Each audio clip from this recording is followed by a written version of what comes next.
Gripski salondagi barliq Gülçeray xanım qızlar yaxshimizlar? Bugun sizlarga tanishtirmoqchi bo'lgan pishiqimiz hamburg bolkisi. Ya'ni hamburg bolkisining bolkisini qilish usulini to'shtirib o'tamiz. Bunun ketilgan xurishlar yarim piyola zaytun meyi, buning o'rniga serix mayish desanglar bo'ldi. Yarim piyola shakar, yarim piyola sut parashugi. Mushu piyolani o'lcham qilsak 2 piyola ilman suv, mushu 2 tal tuxum, 1 tomoq qo'shig'i, ximituruch, anandan 1 chimdim tuz, muvofiq miqdorda un. Birinchi bosqichda mushu materiallarni aralashtirib, bolkining xemirining chiqimligida xemir yig'amiz. İkinci basqıçda xemirimizni yig'amiz. Bosh 2 tal tuxum chaqib oldim. Anandan zaytun meyi. Boydab o'tib ketgandek zaytun meyining o'rniga serix mayish taslekin bo'ldi xonim qizlar. Shakar, sut parashugi. Sut parashugi bo'lganda men qas sut parashugi bo'lsa bo'laverdi. Shuni bir aralashtirib, hemen ximituruchni keyinroq solmay oldin ketin pisa qatimizni so'zlagan chog'da buning sababini so'zlab o'tgan. Agar ilman sutda eritib pishirtma desanglar, shu xil usul qilgan xonim qizlar bo'lsa, usul qilsanglar bo'laverdi. Men u usulni sinab boqmoqchiman. Ben apamdan öğrengen usulüm boyunca kılıverdim. Ondan ergen keyin asaslı şekerini eritimiz bununla. Ondan azdan silip xemir yig'amiz. Uni sanal vaqtimizda endi tuz bilan ximituruch bilan silvasak bo'ldi. Qizlar xemirimizni yig'ib tayyor qildik. Bo'shlig'i mana shunaqa bo'ldi, xemirdek bo'ldi bu.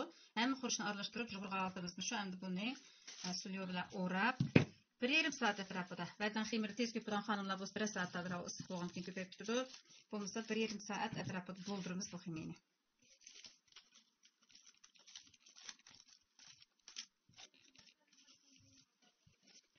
Bo'lishini saqlaylik endi, ya.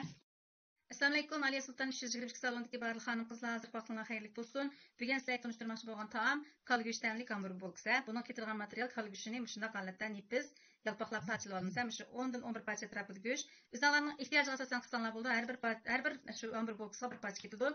Tamlantirish uchun 1 tal tuxum, muvofiq miqdorda tuz, uvoq laza, anandan keyin dori darmak. Dori darmak degan vaqtda bu dori darmakning tarkibida kavavchin uni, qarmuch, oqmuch, zanjivil, samsoq talqini. Mushlardan bir bol qo'shib atrofida aralashtirib o'tgan. Anandan keyin 2 qo'shiq, 2 cho'ng qo'shqa, tomoq qo'shqida kraxmal uni. Mushu materiallarni birlashtirib, go'shtimizni tamlantirib olamiz 1 soat atrofida. Boyagi go'shtimizga dori darmak, kraxmal unni obdan milab to'nglatqu qo'yib qo'ydik emasmi? To'nglatqudan chiqqan oldi shu 3 soatdan keyin qoldi. Endi hozir meyimiz qizib tayyor bo'ldi. Buni mayga silib, bismillahirrohmanirrohim. Qizartib pishiramiz. O't pishib bo'lib ketmasin. O't pishib bo'lib ketsa, qoli go'sht emasmi, pishmoq tez bo'ldi. Boyagi tamlantirishdan maqsadmi buni? Şu go'shtimizning ichkiroq pishishiga kafolat qilish uchun tamlantirdik.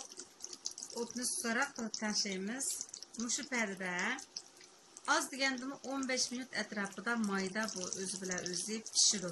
So'z qaynab ara-arasiga o'tib yog'ning qiziqib pishib chiqadi. Sizlar bayi maydan o'tkazib qizartib pishirib ilib olgan kali go'shtimiz mana shu. O'zi shundoq churikka yumshoq. Yegan vaqtida ta'min qilib qolsa shunday yaxshi bo'ldi. Uningdan boshqa shu hamburg bolkimiz oldingi san programmamizda hamburg bolkisini tanishtirgan. Buniki o'ttirdan 2ga bo'lib bunday shaklda ayirib olamiz buni. Endi buni ichiga shu kerakli xurishlarni silib, shu hamburg bolkisi shakliga keltirsak bo'ldi.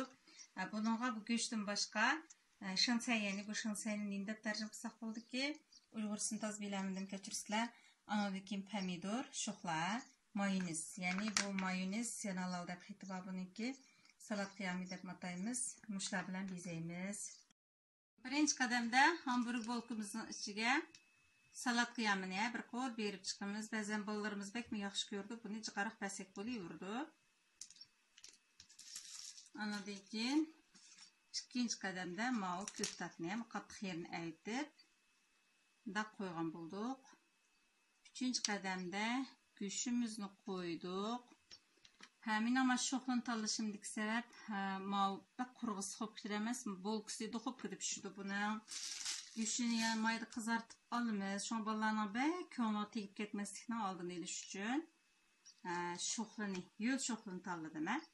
Xonim qizlarimiz o'zinglar xohlagan shaklda yoqtirishinglar bo'yicha osonlar bo'ldi. Mana hamburg bolkimiz tayyor bo'ldi. Qizlar ham shu 5 ta hamburg bolkisini bezgan bo'ldim.